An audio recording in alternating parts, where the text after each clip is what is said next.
Kalusugan at performance ang tutok ng bagong direktiba ng bagong hepe ng PNP.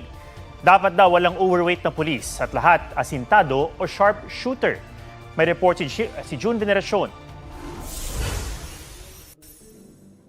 Kilala bilang physically fit ang bagong PNP chief na si Nicolas Torre III.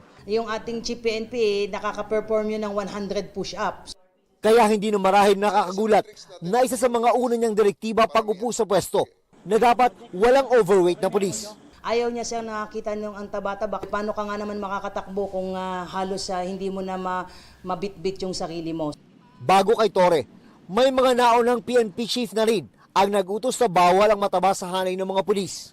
Pero sabi ng bagong liderato ng PNP, panahon na muling seryosohin ng mga pulis ang kanilang annual physical fitness test at disiplina sa pangangatawan, mababa o mataas man ang kanilang ranggo. Ano nga ba ang parusa sa mga pulis na hindi makakapasa sa physical fitness test o PFT? Kapag 2 beses na bumagsak na magkasunod, sabi ng PNP, hindi pwedeng ma-promote ang isang pulis. At kapag hindi na-promote, maaari itong mauwi sa pagkakaalis sa serbisyo. Bukod sa maayos na pangangatawan, gusto rin ito rin na maging sharpshooter ang mga pulis.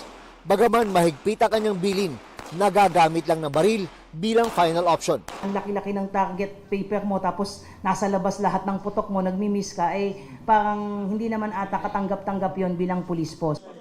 June Veneracion nagbabalita para sa GMA Integrated News. Huwag magpahuli sa mga balitang dapat niyong malaman.